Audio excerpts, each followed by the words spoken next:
This material is intended for adult audiences. Viewer discretion is advised. Hey there, fellow adventurers and lovers of the fantastical. Welcome back to Tipsy Geeks Unite, the podcast where we blend our passion for all things nerdy with a dash of spirited fun. I'm TabiiKat. And I'm MissKate. And together, we're here to ignite your imagination and quench your thirst for geeky goodness. Whether you're a seasoned wizard in the realm of gaming, a connoisseur of animated epics, or just someone who loves a good story, you're in for a treat. So grab your tankard of mead or your potion of choice and join us as we journey through the enchanted lands of video games, streaming sagas, and the vibrant tapestries of anime. We're diving deep into the realms of adult fandom. From epic boss battles to the intricate plots of our favorite shows, we're here to dissect, discuss, and maybe disagree a little. But hey, that's all part of the adventure, right? So gear up, summon your courage, and let's embark on another thrilling episode of Tipsy Geeks Unite.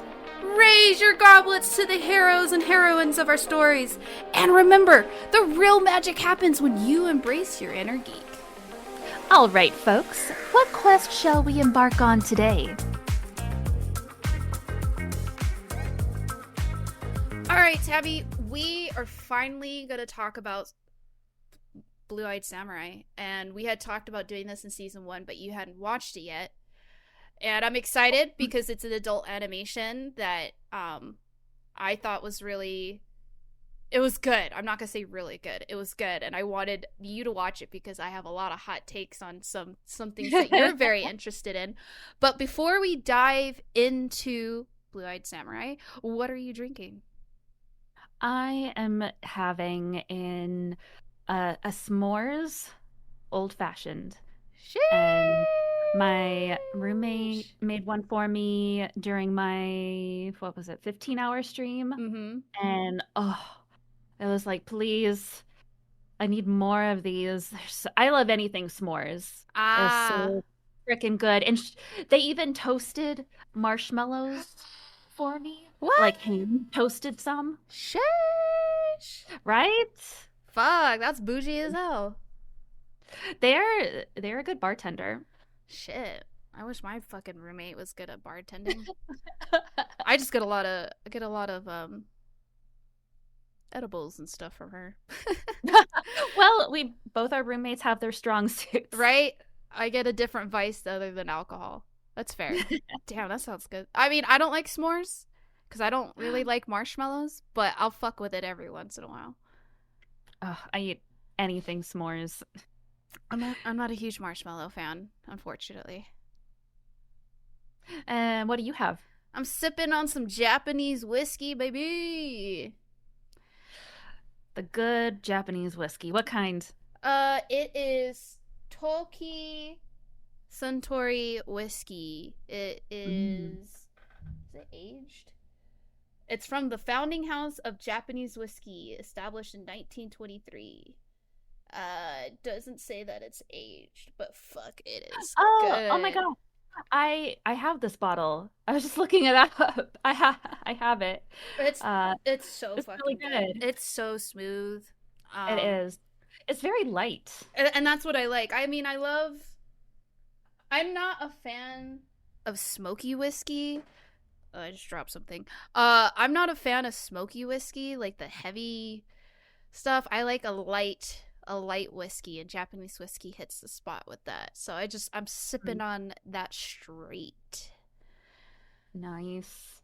Yeah. That's how I would usually have it, as straight as well. I like whiskey sours.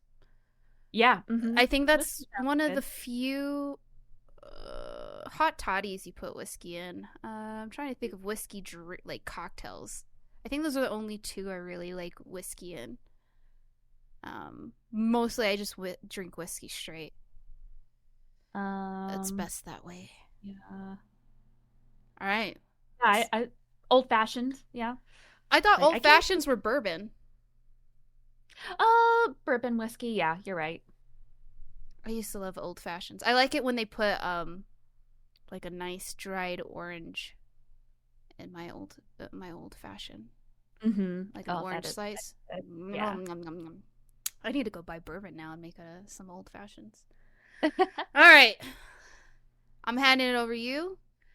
Let's let's dive into some Blue-Eyed Samurai, and trigger warning for everyone out there. There's gonna be a lot of hot takes.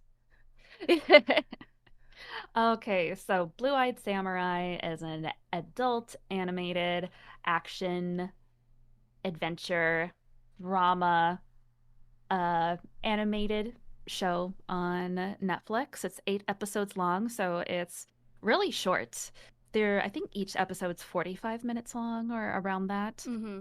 Um, and I was really hesitant about starting it because when Kate would talk about it to me, which I don't know, I don't know any of her hot takes, or we haven't talked at all about our opinions on the show, but the way you talked about it to me with your hot takes, I was like, oh, she really doesn't like this show at all. I was like, I don't want to watch the show that she thinks is trash.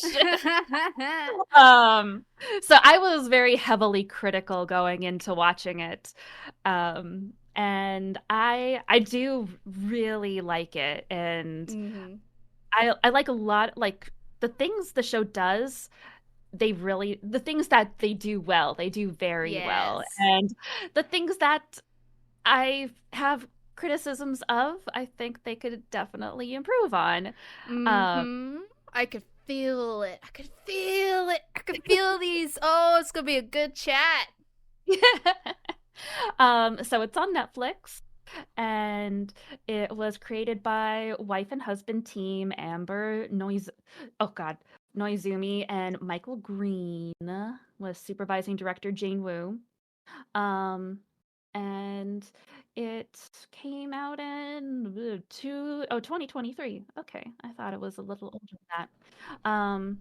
They're also speaking too earnestly about this, but there's going to be a second season coming out in 2026, apparently, which is a long ways away.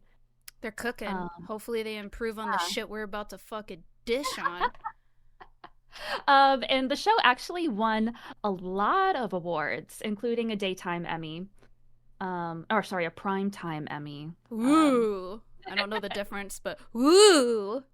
For certain episodes. And certain episodes. Interesting. yeah, like for a lot of the Annie Awards and other animation awards or the Peabody Awards, a lot of the stuff that they won for, like outstanding animated program or outstanding individual achievement in animation, they're usually nominated for a certain episode in the series. Oh, okay. So they've, like, certain episodes I see that are winning, are a lot of the awards are going to The Tale of the Ronin and the Bride. Do you remember that one? Yeah. Oh, I love that episode so much. But it follows the main character in Edo's 17th century Japan. And this is the backstory is that white people are not just all white people are not allowed in Japan. And this is sort of like a historical drama action adventure. So there's some it's like taking place in historical Japan with characters that, it's like historical fantasy. That's what you call it, right? Yeah, it's if you played Neo or you've read Shogun, it's during that, it's kind of parallel to those timelines because it's based on William, who was an English white man who goes to Japan. So it is historical fiction, historical kind of like fantasy. So historical fiction is what I meant to say. Yeah, historical fiction, and the main character, even though she's a female, she's kind of like spoiler. Not really a spoiler. I'm joking. You learn at the end of the first episode, the main character is a girl. Yeah, and she's blue-eyed. William was, I believe, blue-eyed as well. And I'll let you describe who she is. But it's kind of on those like the same. They took elements from like William. I forgot his last name. And then like if you've ever read the book Shogun, white people entering Japan, and Japan's just like, fucking white people, like, the fuck, Like those so white devils. yeah, and it stems from that kind of, so yeah, definitely a historical fiction.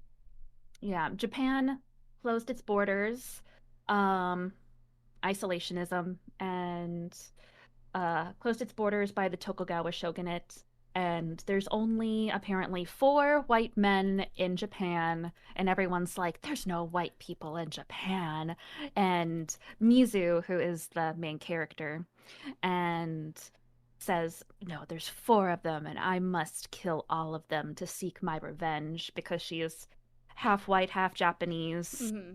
Her mother was, well, she assumed, we don't know for certain, but uh, it's very, I don't know, hinted at that her mother was forced to carry her, and um, had like hidden her away because no one can see her blue eyes, and her very existence is just appalling, and she's a monster because she's She's a not mixed pure breed. Japanese. Yeah, she's Yeah. mixed breed.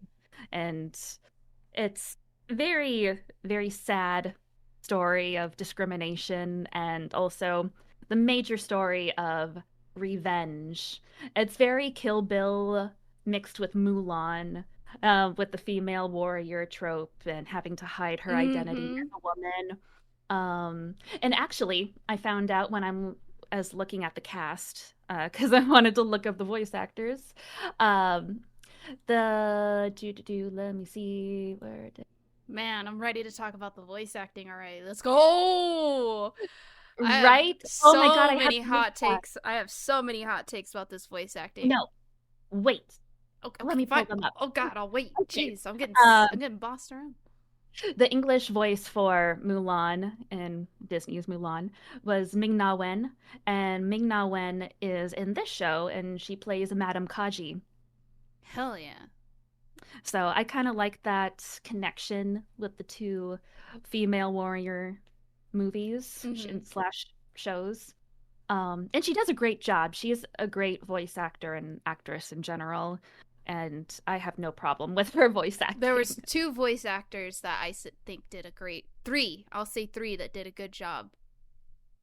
Um, George Takei as Seki, Yep. always fantastic. Yep. George, Mr. Takai always blows it out of the park, and I think he could have like been I think he could have been the voice for one of the more like bigger and burlier, more like bigger, more intimidating characters because he has that voice. But he does fantastic with I mean, Seki. him with Saki was just perfect because it really matches who George Takai is.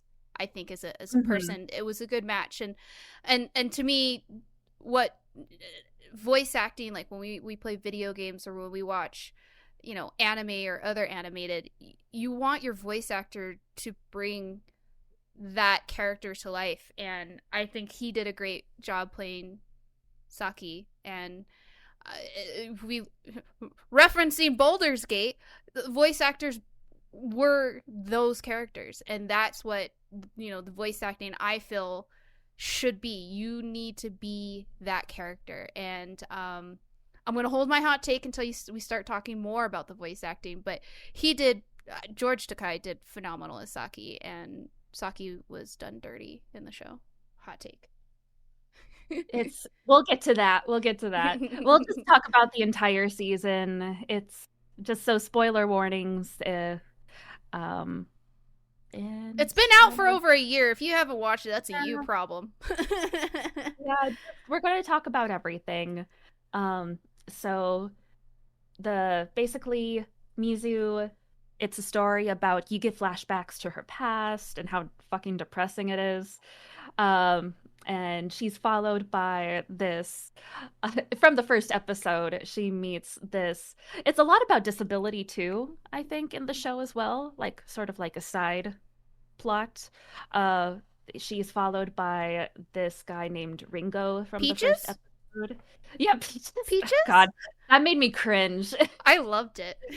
Really? I loved his character. Peaches? I think Masaoka did a great job. I didn't think he was fantastic 10 out of 10 voice actor, but I think he fits the character of Ringo very well Mm-hmm. with his acting.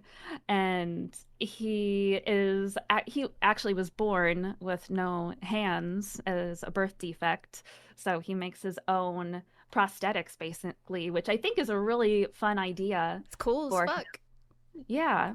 And he's the only comic relief you'll get this entire series. It's very serious with little hints of comedy here and there. And it's like you really appreciate those very like those Lighthearted moments. moments. Yeah, the lighthearted moments where you can just slow down and be like, "Oh, that's nice." Yeah, your fucking butt cheeks aren't puckered all the way up. You just, all the fucking time you start getting a cramp and you're just like, can I please get a break? My ass cheeks hurt. I know. It's like and I think Mizu is just a very stern, serious character who is just focused 100% on revenge for to the white men and the other people that associate with the white men. Um, and there's four white men. She already said she at the very beginning she'd killed one of the white men. So there's three white men in Japan, and the whole season is about taking out.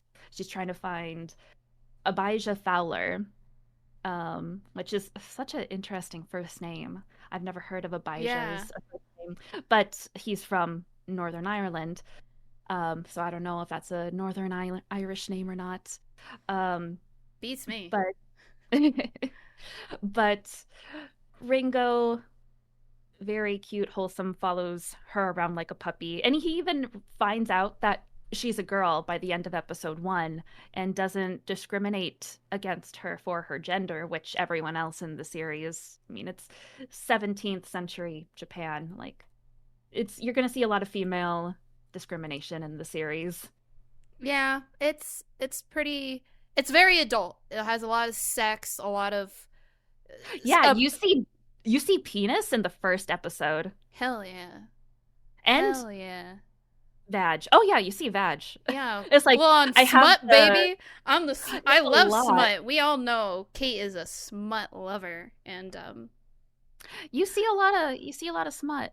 yeah, and I'm I see about it. a lot I of mean, it's nice. Again, like when we did our episodes on Has Been Hotel and Hell of a Boss, there's sex in it. There's a lot of sex and depravity. It's nice to have adult animation where you have adult situations. Sure, I mean, I watch fucking hentai. I'm not gonna say I don't. I don't. I don't just. yeah. I'm not I gonna play judge. board games. Yeah, I read a lot of dark fantasy smut. It is my fucking. That's my lifeline. I love reading about fantasy and sex, and it's nice with Blue Eyed Samurai that they made it adult. And because when you think of warriors, you go like you mentioned earlier, Mulan.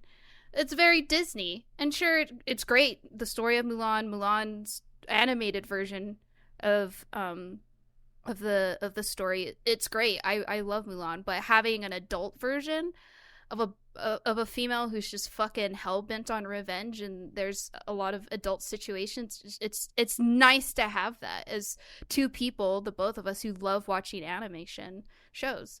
So I thought it was a nice, pleasant surprise. I had no idea what I was going into when I first started watching it. I remember I binged it one night with my friend, and we sat there and we're like, "Ho ho!" And when we get to one of my favorite episodes, I'll tell you why it's one of my favorite episodes. But I was just like, "Fuck yeah, this is fucked up. I'm about this."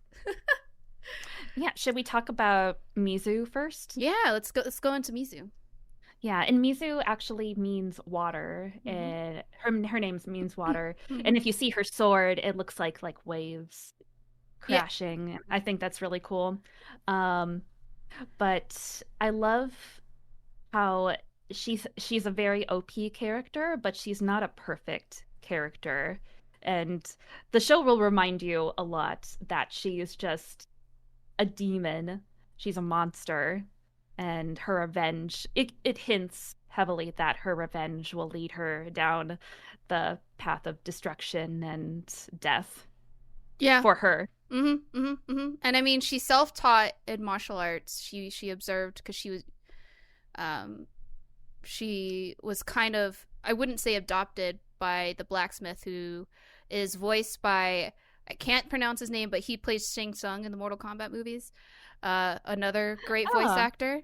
Another great actor in general. Met him IRL. Have a photo with him. What a G. really? Yeah, I Oh, met him at a Comic Con, and I immediately saw him, and I was like, I need a photo with you. And I think I have the video on my phone, and he's like, your soul is mine, and I was like, fuck yeah, it's my childhood, baby, let's go. he Um, has a wonderful voice, and the yes, just the casting roster, he doesn't have a name. They just call him the Sword Maker. yeah, and he's one of my, that's another voice actor in the show that I thought did a phenomenal job, and And you just love him. Like, you grasp onto any character with some kindness. And thank God for him, or else Mizu would have been fucked as a yeah, kid. yeah, and so he's a blacksmith, and so she would observe, and he's blind, so she would observe these, Ronin samurai who would come and get swords from him, and he based the swords based on their fighting style, and she basically self taught herself by observing, which I thought was pretty interesting. Um, but yeah, Mizu, yeah, she's hell bent on revenge and hunting, and of course, it leads her a dark path. Now, I will say, Mizu is not my favorite character. I really don't like her. When in the first episode, when she starts talking, we don't know, you don't know her gender. Well, you Hmm. assume she's male throughout the first episode. And I was like, I really don't like this voice for this character because it doesn't sound like it fit a male character to me, and she's trying to sound androgynous and as manly as she can be. Like she's trying to pass as a man. But at the end of episode one, I was like, she better be female, or else I'm gonna be really mad that they had this casting decision for this character. Uh, Yeah, I did not like the voice actress for Mizu. I did not think she did a good job at all. At all. I think as the story goes, her voice acting gets better and more accustomed to the character. By the end, I really like it. I didn't like it. I was like, who did the fucking VC for this character? Because it is not.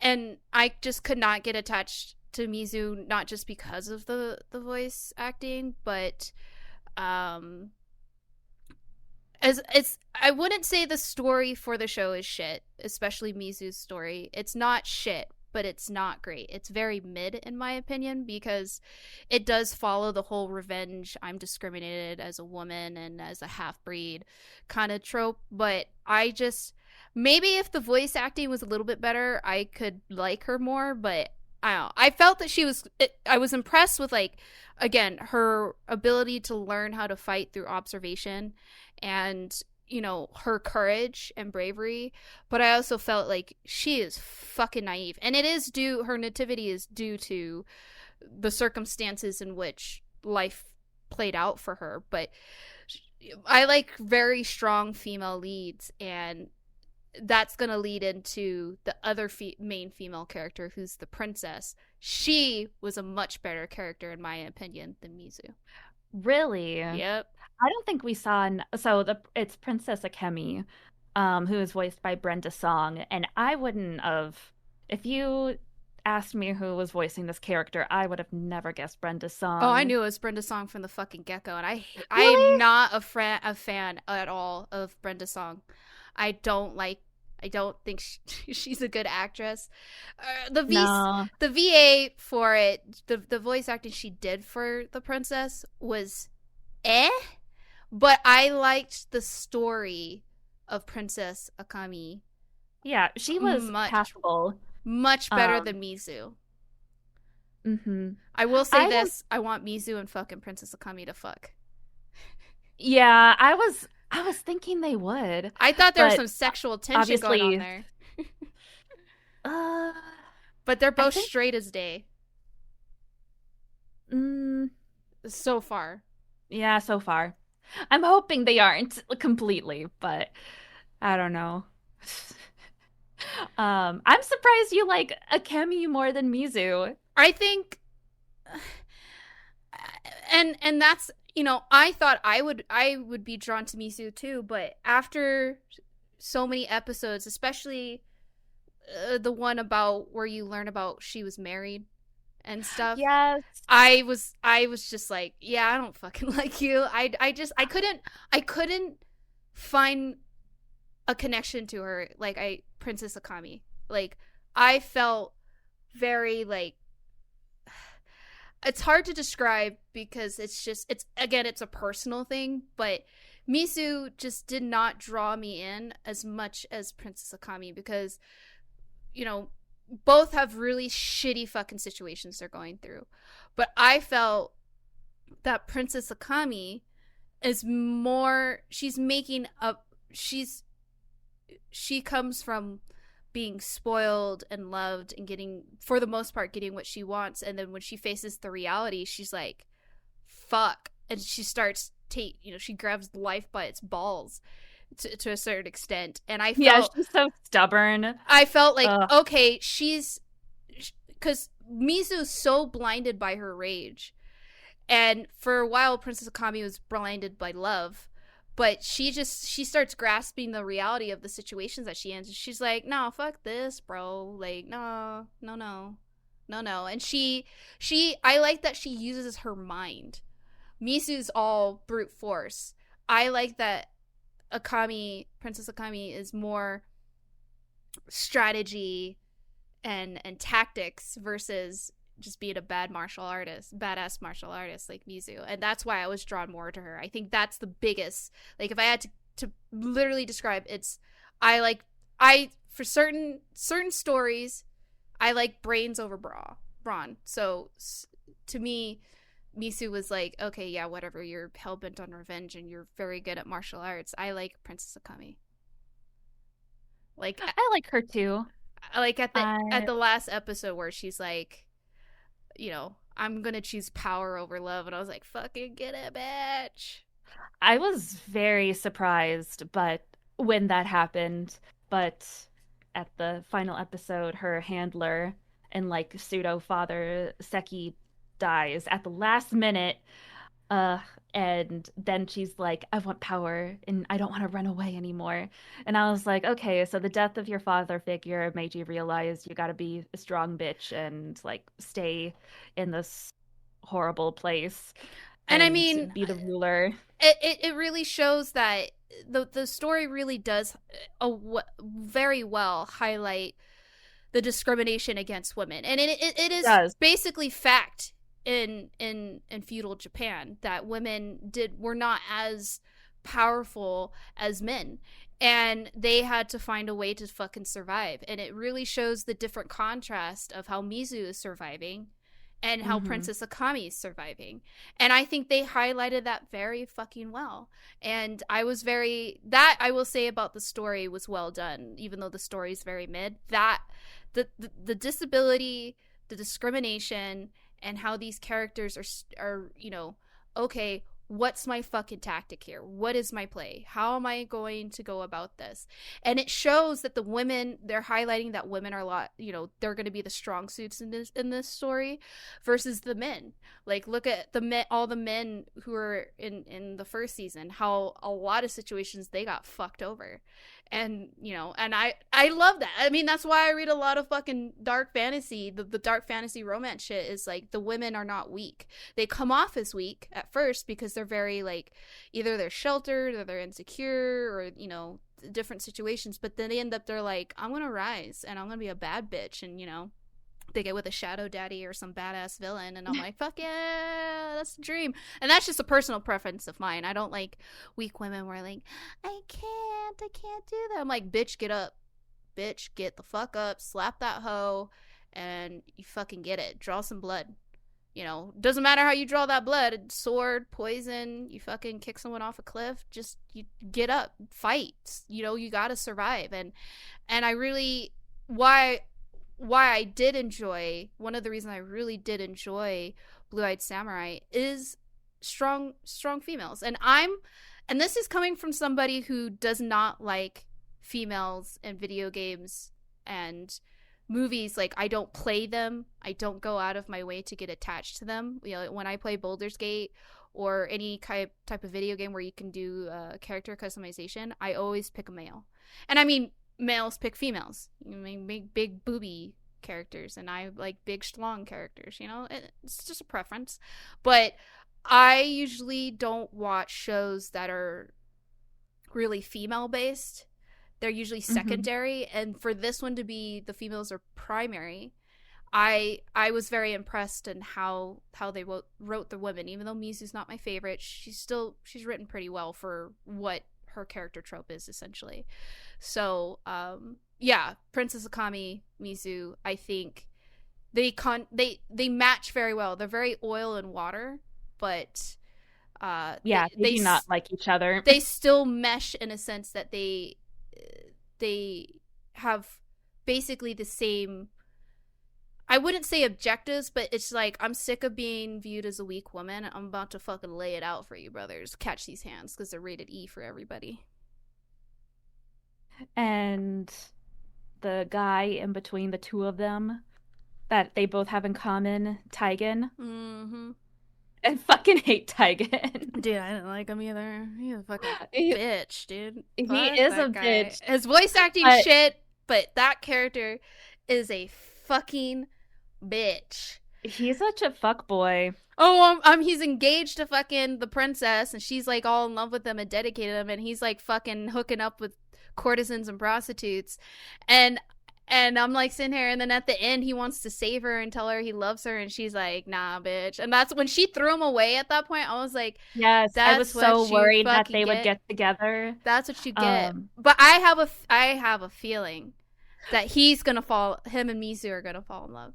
Yeah, they hinted at it like twice, which I hate Taigen, but I actually want him and Mizu to kind of be together, because they match each other's freak, I think, when it comes to fighting. And I just choked out his match each other's freak. What?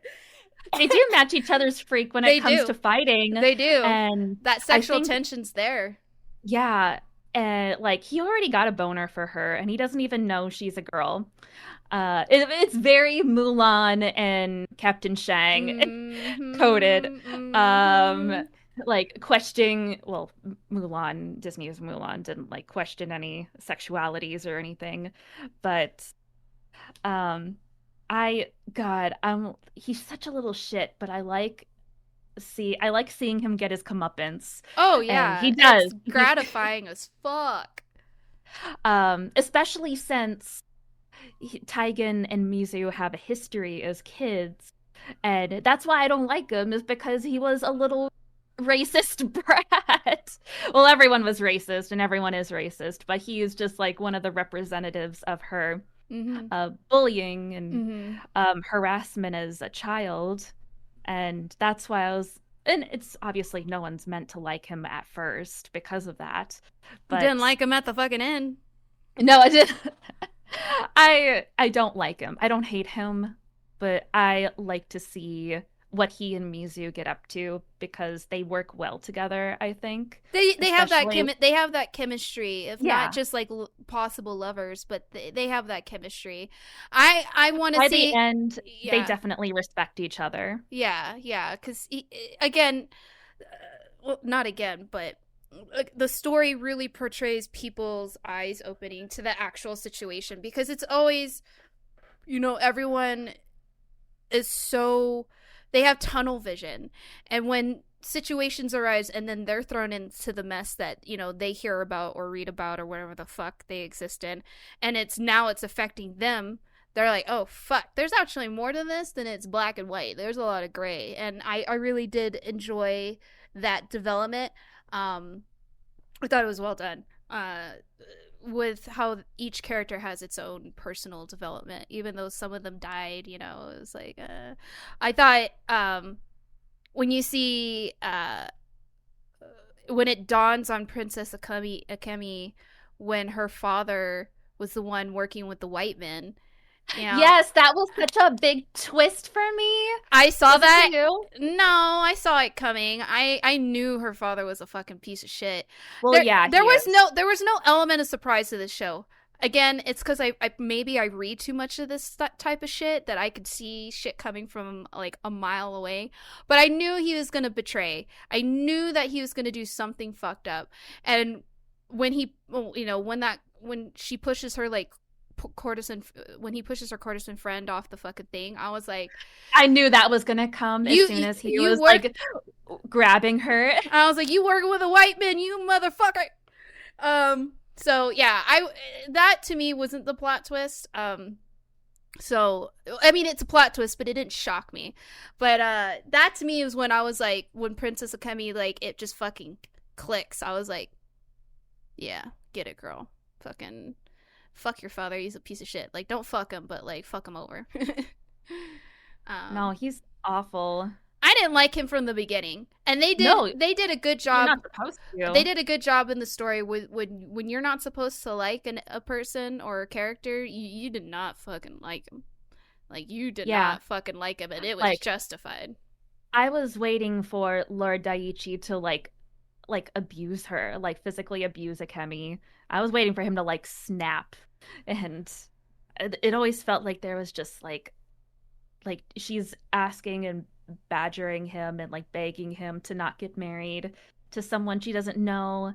And I was like, girl, you're gonna get your ass beat by your father. But he used that 'Cause this is manipulation of the caring father to fucking trick her, and then when she realized like not even your own blood's there for you, it's just you. Fucking yeah. There's that saying yeah. and I use it when people try to throw it in my face, like blood is thicker than water, and I'm like, no, that you can't use that for the family thing, because if you finish that whole line, it's blood is thicker than water, than something that, like the bonds that you make in a coven, because it's related to witchcraft. It's like it's the bonds you make, not through the blood that you're born with. And that to me is like something I see in all these stories, is like people realize that your blood, your own family will fucking betray you for power or for greatness or whatever the fuck it is. Money, power, fucking who knows, love. And it's the bonds that you make with the people along the way. It's the friends you make along the way, that those are the ones who are going to fucking have your back. And Hmm. so I felt, her realization that her father does not have the best intentions for her. He's using her as a tool to get what he fucking wants. It's like, she's like, damn. And I Yeah. told her, yeah, get it, And girl. I mean, that's what people in power would do. They would use their daughters and sons, but daughters for in exchange to have a connection with another powerful family, and that's what was expected Yep. back then. But this is historical fiction, and we have strong female characters. Mm-hmm. Mm-hmm. Mm-hmm. Mm-hmm. And it shows that how the bigger, the higher ups of society are so blinded by their own greed and power, and that the ones below who have to live with the shit that they do are like, I know a lot more than you fucking do, and I'm gonna flip your table for you, and you are gonna go for a spin, brother. And I love that trope. It never fucking gets old. Just fucking people over with truth. Oh, so satisfying. Like, oh, you think that you can do this? Well, let me show you the real shit. And you're not lying. You're not, you scheme a little bit, but I think there's a difference between scheming and being strategic. And when it's thrown into their face, and the looks on their faces when they get fucked over, I'm just like so satisfied. I'm like, how does it feel, Hmm. bitch? Well, that's with Mizu. She Mm-hmm. has to kill a lot of Japanese men to get to Abijah Fowler, the white man at the top, because a bunch of those higher up Japanese officials are fucking like their own kind over to get more power and money, and basically selling out their entire country to a white man and his guns Don't trust a just white for man more with power. guns. Don't trust a white man with guns, bro. Well, don't trust your brothers too that don't have guns because they're going Exactly. to fuck you over for more power. Yeah, yeah, yeah. Like Heiji Shindo, which I didn't realize, I didn't connect until now that Heiji Shindo is played by Randall Park. And I didn't think Randall Park had a good matching voice for No, Keiji Kudo. no, I hated his voice. no. It I'm was sorry. horrible. Every time it came on, I was like, I had to mute it. And my friend was like, dude, that's bad. And I was like, it's fucking bad. Yeah. The only voice with a worse voice actor, I think, in my opinion, which I'm guessing is also your opinion, is Abijah Fowler's Kenneth Branagh. Oh, God, it's so Was bad. it was his voice acting Horrendous. is abysmal, and it's really It's sad. it's and then here's the first hot take. You finally brought it out of me. The voice, the story, the animation and the story they're good. This show could have been better if they fucking casted better fucking voice actors. It Like, took away that was one of the biggest aspects of this show that when I was telling you that I didn't really like, I could not stand the majority of the voice acting. Literally can count on my one hand the people I thought did a good job, and that's who we spoke about. Every other voice acting, I cringed. I was like, I had to mute it sometimes when some of the characters came out, and I was like, you sound so fucking stupid. So yeah. fucking stupid. Like, there's Ugh.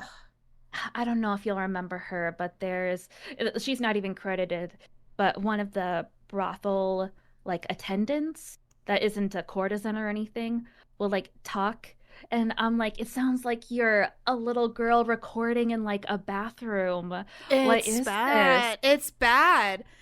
It took away from the whole It does. show. It was so, you could Very again you jarring. it was just like I sat there and I'm like, why?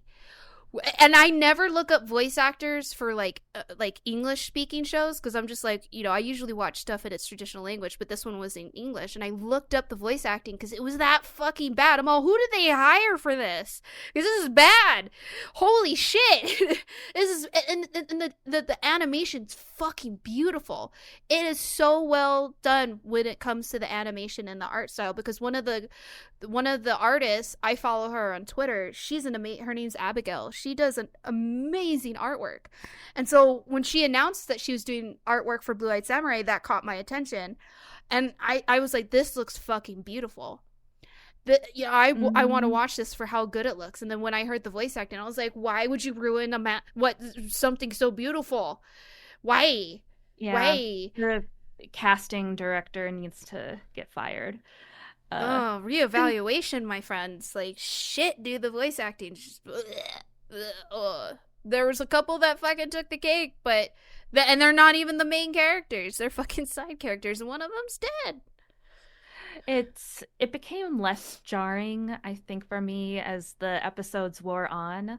And I think some of the voice actors get more comfortable with their characters over time, but it's just very below par voice acting, which is tragic. Yeah, when I saw it won Emmys, I'm like, please not be and for the they're all clearly for the animation. Yeah, please give the artists some fucking respect, because the voice acting, just throw it in the trash and then pee on it and light it on fire, because that's how bad it was to me. And my hot take is that not like the animation's beautiful and gorgeous, but I can count a few times where like the sweeping scenery shots or like looked a little jank. Yeah, I'm hoping when season 2 they fucking cook and they improve on the voice acting, they improve on some of the animation like transitions. But another hot take that really affects me, because I'm very heavily based on sounds. That's my thing when it comes to games and film, any type of cinema, is there was some music choices in this season that I was like, why the fuck would you do that? Like that cover for what is it, Ozzy Osbourne or Black Sabbath, when that cover came on when she's fighting through the castle, I was like, why? I was like, why did you? Oh, I have notes for this. I have notes. Lay it on me, because when that came on, I sat there and I was like, Metallica. Okay. For Whom the Bell Tolls. Yeah, And it's fucking like, horrible. horrible choice This is feudal for, Japan. What the fuck are you putting Metallica in here? and it's intermixed with so episode 6, Mizu's fighting through Abijah Fowler's castle, and it's such an intense episode with everything she goes through, because she's an OP character, but she is always whenever, because she just throws herself into these situations, and she gets fucked up every single time. She gets like beat up, stabbed, she gets crushed. It's really difficult to watch, like, how is she going to get out of this. But yeah, the episode 6, for like the big sweeping shot of the castle Abijah's in with For Whom the Bell Tolls by Metallica is not the kind of song we want to hear in a Japanese Edo period 17th century animation. and then it bounces back to like nice instrumental music that matches the fucking environment, and I just sat there, I'm like, who woke up and was like, this is a good choice? Because it's fucking not. It's not a good fucking choice. Why? Now, if it was a story where a character, like an isekai, where this character's coming from like present day and they go into this world, okay, like maybe like, you know how Guardians of the Galaxy has its own playlist, okay, I'll fuck with it, but it's not an isekai.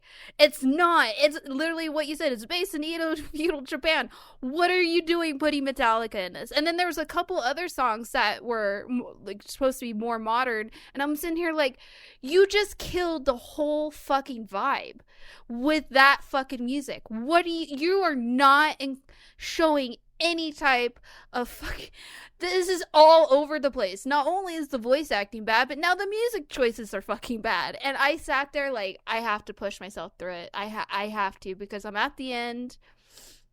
This is some intense shit, and you're gonna throw in some jank ass music. I was shocked at when that song came on, and then after there was a couple other songs that popped up, and I just sat there like, what? You can create some warrior ass battle music from Japan with like Kodo and some fucking shit like that, and you come up with Metallica? Oh, I don't know, Tabby. Oh my god, dude. I think they were trying to be a little Kill Bill-esque. You should have said that from the fucking start if you're gonna have like some Kill Bill-esque shit like that when it comes to like music and shit like that.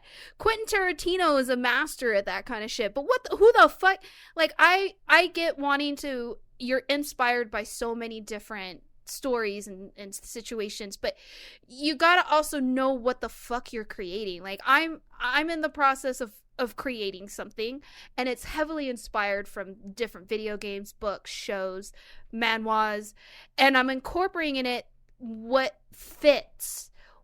Okay, this is the basis of my story. This is the setting. This is the time period. These are where the characters' backstories come from. So I'm taking bits and pieces from different things that inspired me to make my own story, but I'm making sure it fucking makes sense.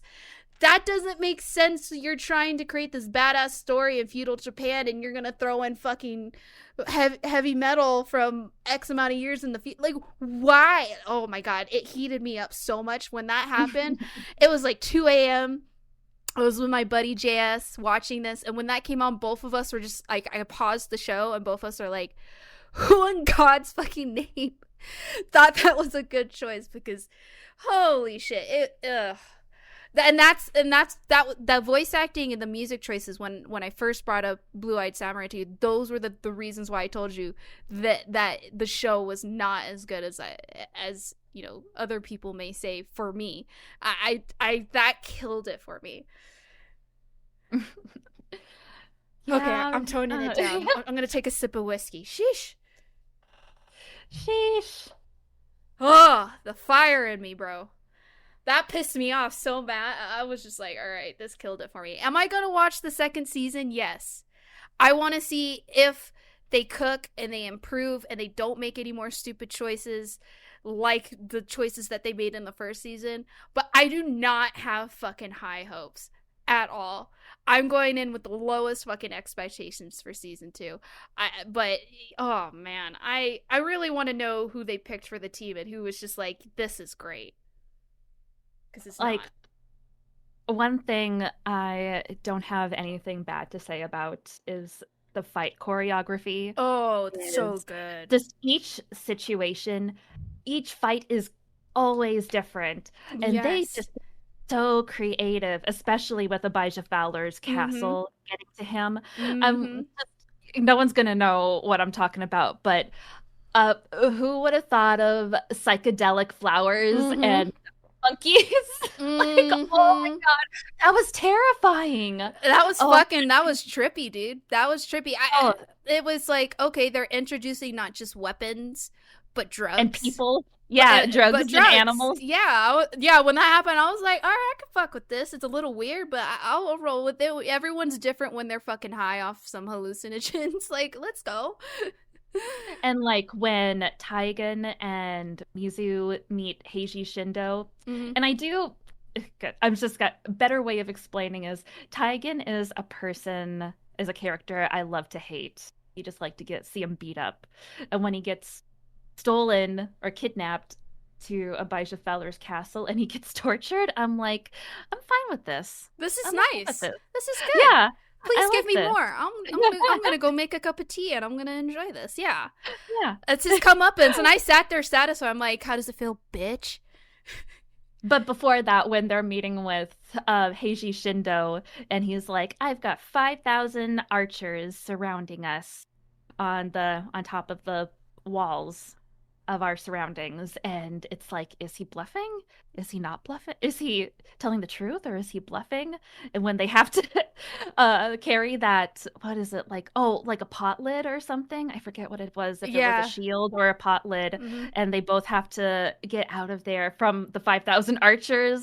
It's just, they have great suspense with the fights. They have great fight choreography, and if nothing else, you need to watch it for the animation and for the fights. And the action, yeah. And I also appreciated that they didn't throw slow-mo shit in it. No. Oh, I can just think of so many great, like, just hair-raising moments where I'm like, oh my god, what's gonna happen? Because this is not like a season with happy endings. No one gets a happy ending in this season. Like when I loved the brothel episodes. Oh god, when the woman's getting fucked by all the Occupy, and the white guy's getting his ass fucked by a girl with a mask on, and they're just having a casual conversation about fucking politics. I love that piece. Well, that was when Abijah Fowler is like making it to Edo. I loved. Well, they're still in the brothel. And I love the brothel scene where Princess Akami is with that client, and she like makes him jack off while she's reading him poetry. I was like, this bitch is smart. This bitch is smart. Yeah, you're like, she can make it. Like, I was very surprised Akemi got through all that like unscathed, but she's smart. But that fight scene in with the brothel in that town. Oh my god. Oh, chef's kiss. So I know. Like, it's always every time, how's Mizu gonna get out of this one? Yeah, and then she takes the weights off her wrist and her ankles and makes the Nagasaki, I think it's called the Nagasaki, out of her sword. I was like, oh, what is it called? I'm pretty sure it's a Nagasaki. Pretty sure that's what it's called. It's kind of like a spear weapon.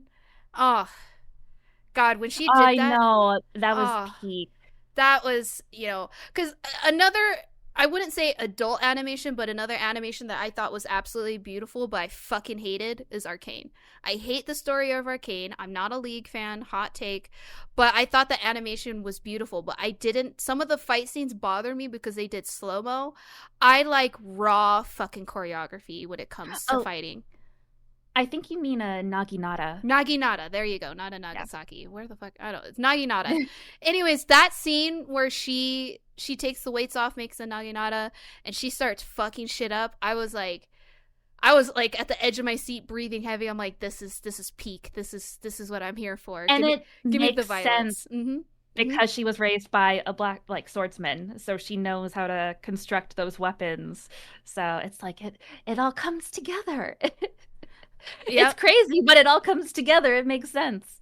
Um, I loved the brothel characters too, Oh, with they just were their great. interactions with Akemi and Mizu, Yeah, they and teach her. They're like, you need to use power. Use your body for power. And then Princess Akami's fucking the guy who she's married to, and then she's like seducing him because he's the one with the stutter, and she's seducing I was him. pleasantly surprised by that turn of events. And she's just like, I'm gonna use my body for power, and I'm like, bold move, but okay, yeah, I get it, you gotta do what you gotta do to survive. If I was in a situation like that, I probably question who I had to fuck, but if I had to fuck to get my way out of the situation, I probably would. I mean, she did avoid fucking that gross guy Oh god, by yeah. using her wits, thank God. But then he comes back and it's like, no. Oh god, dude, when I saw that, Yes. I held my breath. I was like, oh shit. This series has a lot of great moments of like things coming, like characters and things boomeranging back around in the story. Um, and oh, what was I gonna say? Uh, I think Shit, I lost it. another great scene, and I don't know, you'll definitely remember it, but one of my favorite scenes, other than the guy getting plowed in the ass by the fucking face mask,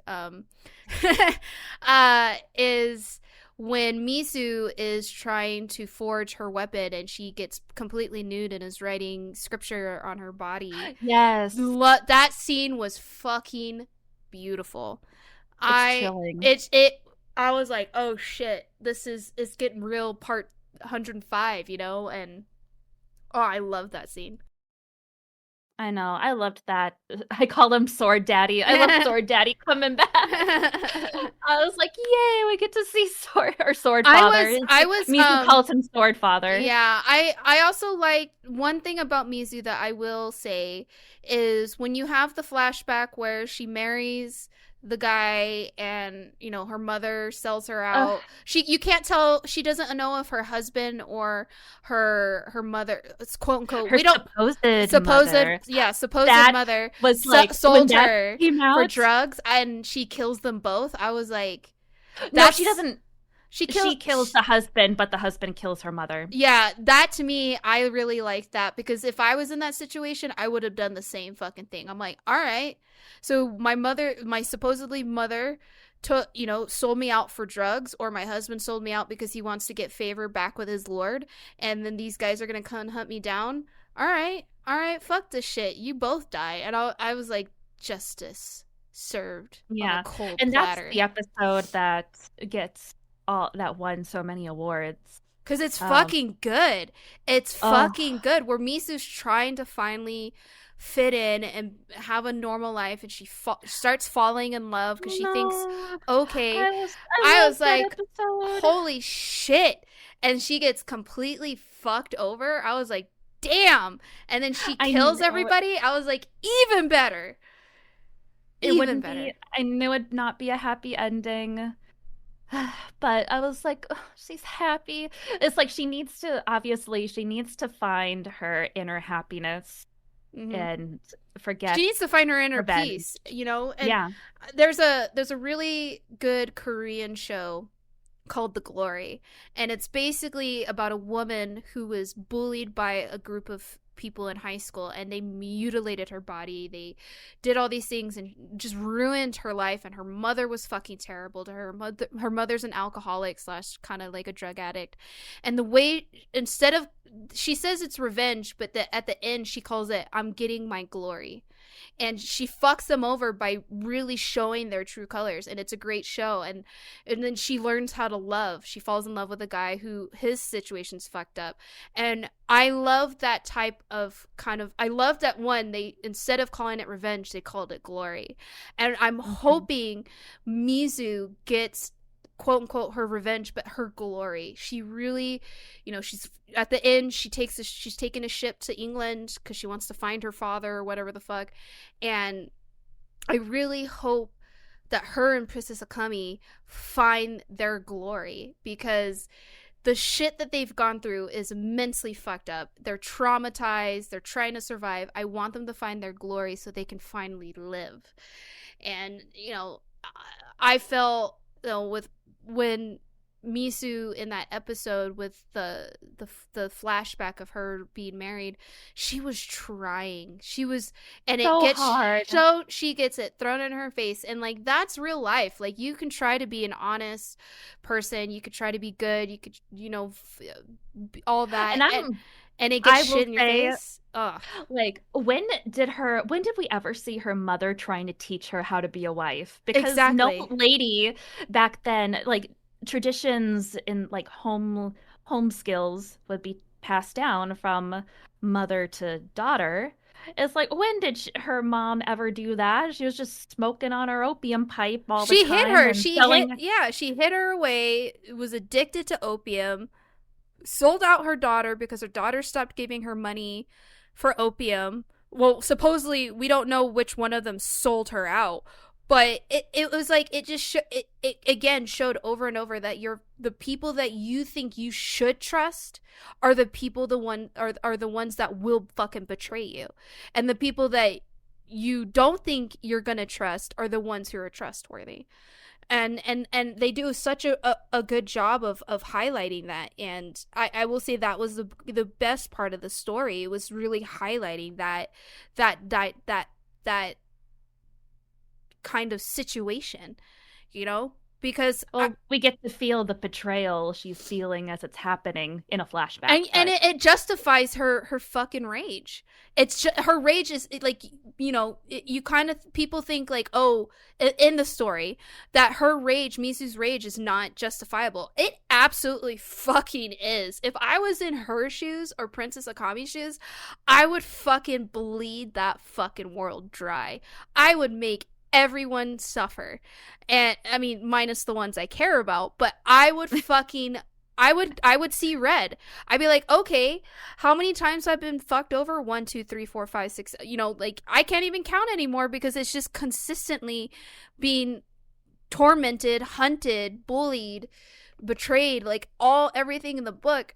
You're gonna lose your fucking mind, and Misu loses her fucking mind.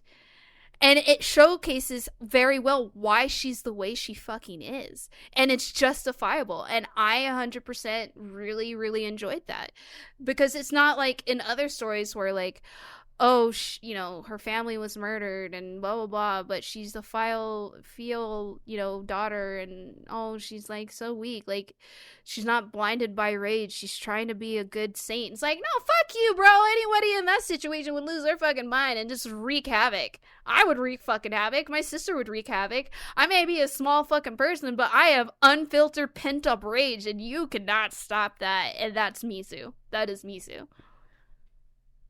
And how did you like the ending to the last episode? I think it fits. It sets it up very nicely for season 2. I will give them that. They sucked at a lot of fucking things, but them setting up season 2 for what's going to happen with some of, the side characters and the main characters, I think they set it up very well. And I'm hoping they follow through in season 2 with what's going to come. I did not like the ending to season 1. What? I was like, I thought this whole time she was ready to kill Abijah Fowler and nothing would stand in her way. And he just says how he can just basically take her to the other 2 white men that have been in Japan and like using the flesh trade and stuff, and no more information about who her father could be. And he's like, and your real mother, and it's like, that was just a maid that was taking care of you. And I was like, oh my god, no way. That was a really good twist there, possible twist. Mm-hmm. Like, we don't really know like what we knew a lie about her mom. But I did not like that she is leaving Japan. I think it's great. I think it's good because it's world building. Because why would you keep everything in Japan where these white men are coming from England? And if her father's white, you know, I think it's a nice not twist, but a nice move, because and it's very common in Asian cinema, and I you know, can't stress this enough. I watch a lot of Asian cinema where they do things like that, and I appreciate it a lot, because I mean, as long as it's well done, that's a note.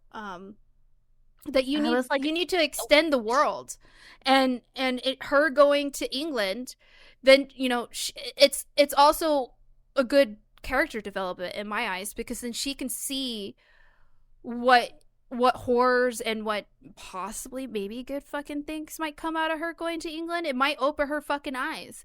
At the same time, we know it's gonna fucking traumatize her. So I felt, you know, she probably should have tortured him more, but I think at that point, I'm more upset that she's taking him. I think it's a good move. A fucking stupid idea. I think it's both stupid and it's smart, because if you need information and you don't want to go in completely blind, and if he's not going to talk through torture or whatever means, take him. Sure, he might escape, and she might his home turf. I mean, hey, I would do the same thing. You kick them in the fucking knees in their home.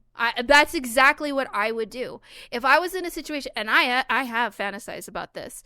You don't make them. I mean, sure, make them come to you. You might have the advantage, but, you know, I think, you know, when I read stories and stuff, when I think like, okay, if I was in this situation, what the fuck would I do? I would bring down a fucking system or organization or kingdom from the inside out. Sure, it is a fucking high risk to take your enemy, who you've been wanting to kill for how fucking long, to his home turf. You're kind of rolling in solo, hypothetically, but the thing is he may know a little bit about you because he was in that place, right? You have your enemy, you're taking him home turf, but the enemy don't know what the fuck you can do, and you can take that as an advantage. Sure, you may not know what they could do, but you have some type of element of surprise, and to me, that is a gamble I would fucking take if I was in that situation. I would infiltrate. Sure, I'm at, you know, numbers and stuff are not working in my favor, but I would find a way. And now, depending on how Misu, like, she starts using her brain with her fucking skills, her martial arts skills, if she can mend those together and just make them, like, marry them together, oh shit, she'll come even more OP. And I'm hoping that's the development for her, because with her skills of combat and getting a taste of what it was like in that castle, and the truth starting to reveal itself, it's going to tear her down, but I hope that she uses that to her advantage. And I mean, that's how I would write like any type of character in a situation, is really, okay, I'm going in blind, it's a stupid idea, but fuck it, I'm going to make it work. Because, I mean, go big or go home. Mm-hmm. Yeah. I think they set it up. I'm really hoping that they don't do like 8 seasons. I'm hoping like it's 3, maybe 4. No, so the creators have projected 3 to 4 seasons. And that's all they need. That's all they need. It does not need to extend. I'm just, you know, I'm used to really fucked up endings where the hero, quote unquote, not hero but main characters, doesn't get a happy ending, but they get some type of resolve. I'm halfway expecting this, but this is more geared towards Western audiences, so I'm pretty sure it might have a happy ending, but I won't be surprised if it's fucked either way. So it's a fucked up story in its own sense. But yeah, I there's a lot of room of improvement, and I hope that they learn from, you know, some, I doubt they're gonna listen to this, but like, I'm pretty sure there's a lot of other people who are like, this voice acting's questionable and this music is questionable, maybe improve on some of your animation. They have a good grasp on their storytelling. Now do a better job of bringing that to life and make it make sense. Make it match your story, because right now you're kind of all over the fucking place.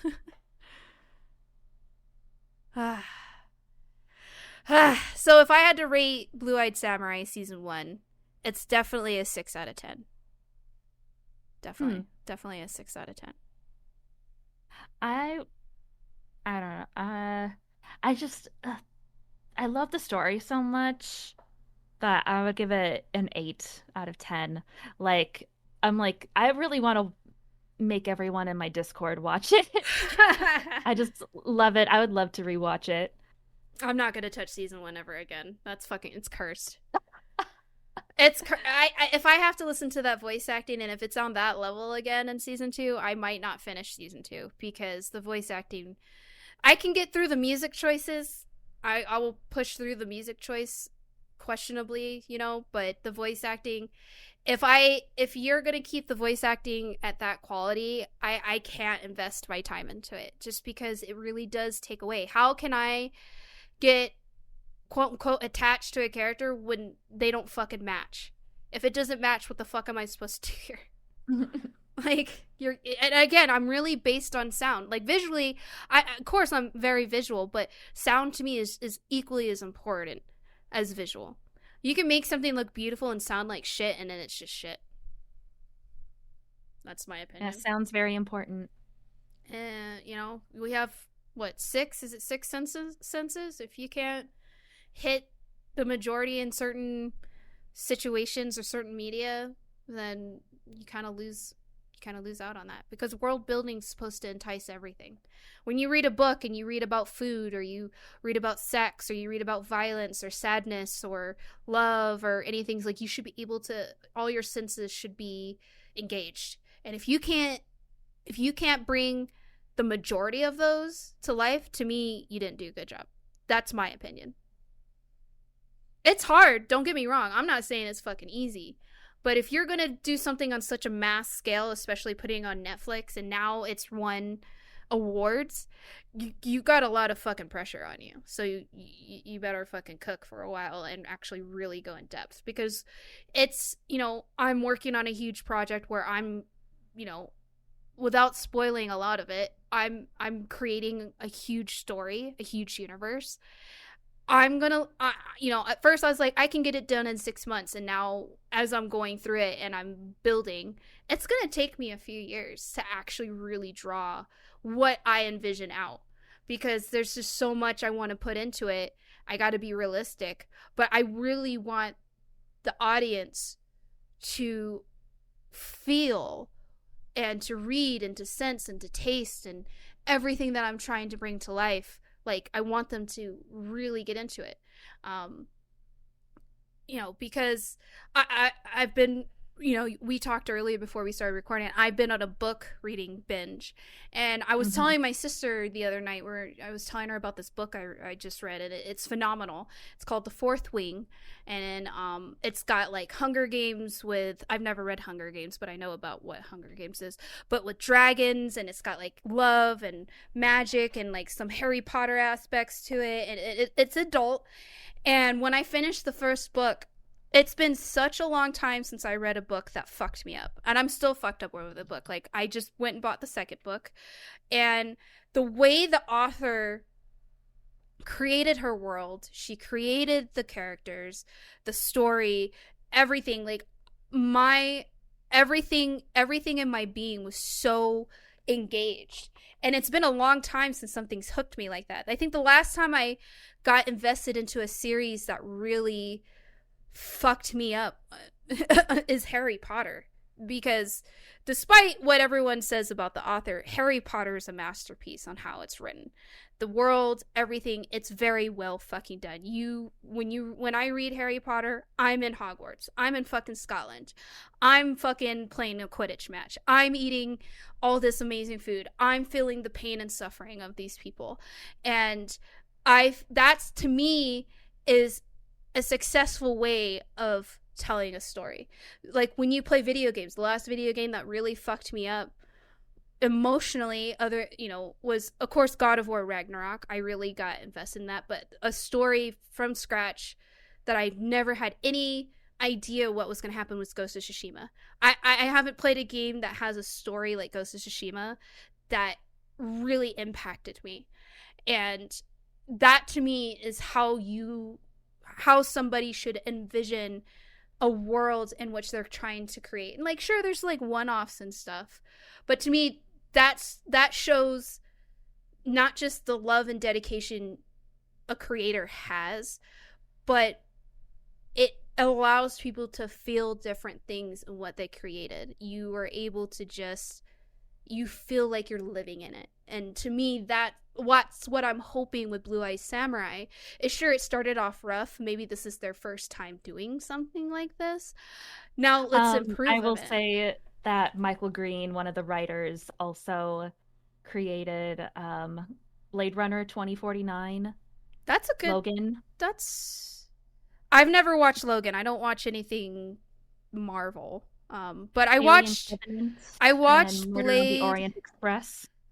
I watched Blade Runner 2049. It was pretty good. It was alright. I'm not really into futuristic shit, but it was. I watched it because there's Ryan Gosling, so. But that's to me, as someone who is a creator, someone avid on storytelling, you know, that's what I look for. Is, do you have not necessarily all these elements, but you have a good chunk of these elements. And, you know, there's certain circumstances, there's certain stories that I watch that don't really engage all, you know, those elements, and they're still good. But, you know, to me, if I'm really invested in something, I need to immerse myself, you know, into that. And I really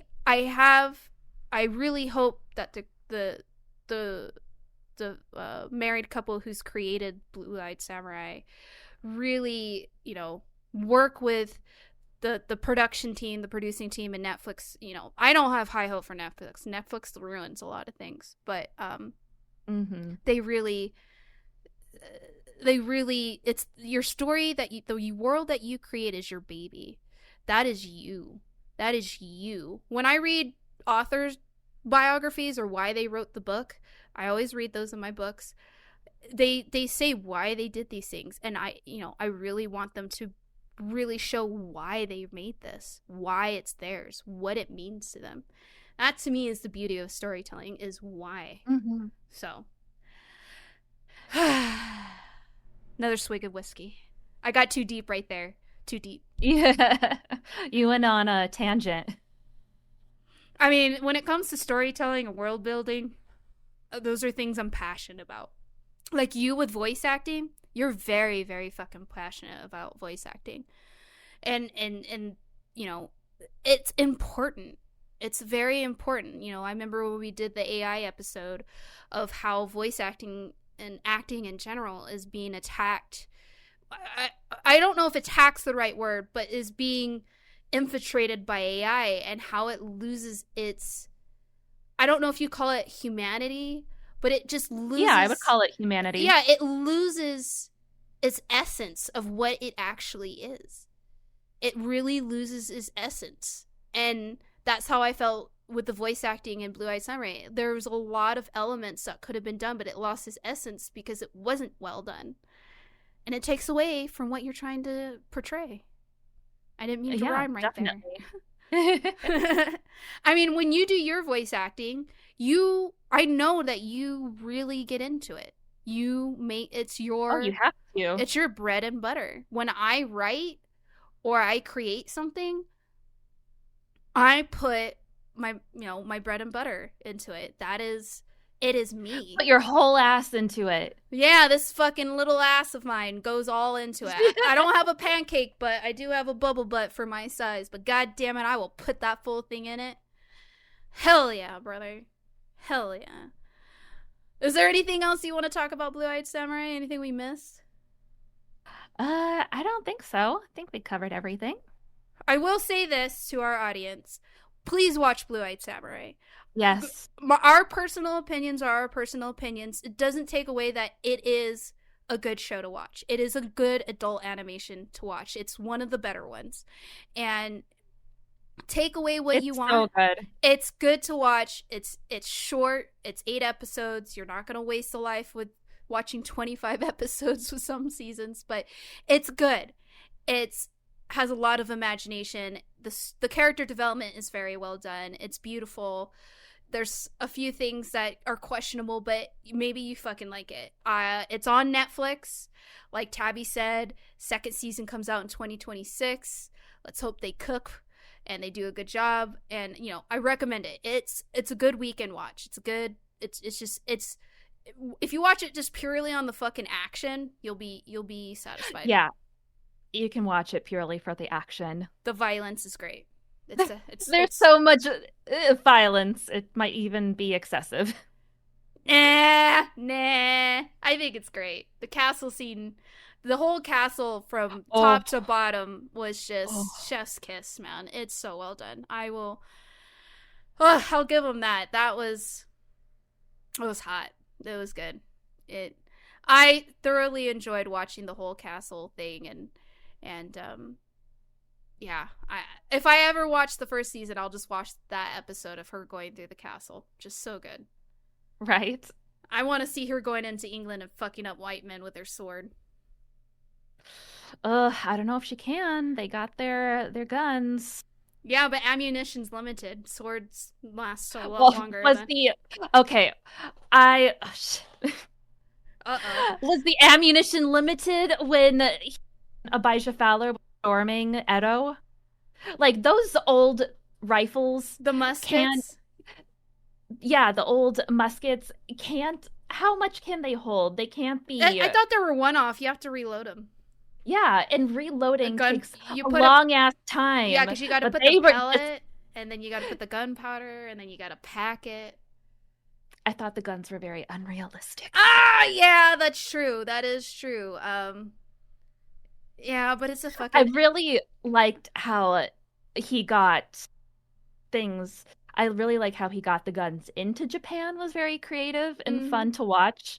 But the whole siege with all of the gunmen, I was like, this feels a little fantastical to me, that even though he does have a large army, that each of them, though they go through that rotation with each line of people fire, then the next rotation comes up to continue the process, but the guys that withdraw never put in more bullets, because those things only hold one bullet at a time. Yeah, do they have someone back there that's just like, I'm your reloader, baby?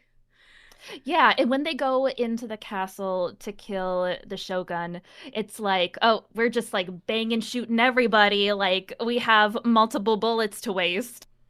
Yeah, I definitely see where you're coming with that, and I agree. That was not very accurate, but again, are video games accurate? Not for the most part. But no, I get what you're saying. So it'll be interesting how she fights her way through England. Very interesting. Yeah. And I mean, the guns are a very big part of the series after like the first part of the series. Yeah. But I like how even though Mizu will go plow through anything, it's made very clear that even with just one bullet that hit her in Abijah Fowler's castle, it broke her sword. And that there was a slow-mo there. It broke her sword, and it's like, oh shit, you think like she's so unstoppable, she's gonna like cut the bullet or something. It breaks her sword and it goes into her not her side, her shoulder, and it's like, ugh, you gotta go and train, girl. You gotta get stronger. Right.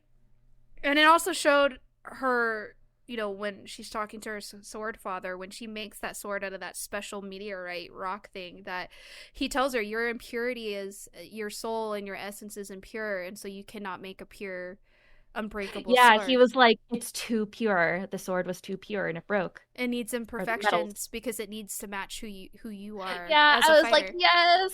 Fuck yeah, that was a nice touch. Yeah. Now, if she cut the bullets in fucking half, I'd be like, no, that's not how real life works. No. When I see that shit in anime, I'm like, okay, no. What are these bullets made of? Fucking wood? Like, no. Those things are made of, like, iron or some type of mineral. Like, come on, bro. Like, ain't no sword gonna be that strong. Now, if you're in a fantasy world where, like, you fucking put runes on your sword and they, like, extra strong, or you made this, like, special ore and forged it into a sword that can cut through anything, okay, I might believe it, but this is feudal Japan. Ain't no fucking way. Yeah, and I was also curious about the timeline in which the Portuguese made contact with, and the Mongols made contact with the Japanese, because the trade of rifles with the matchlocks didn't come until the Portuguese were introduced in 1543. But, and I was like, wait, when does this take place? And then I was looking up the death of the samurai age, because guns were one of the parts that took down the samurai. And that was more 1870s.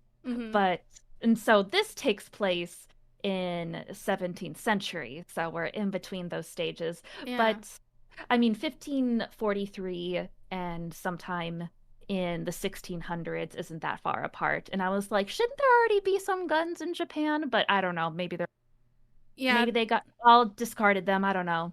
Who knows? Because Portuguese go into Japan to spread the word of Christianity.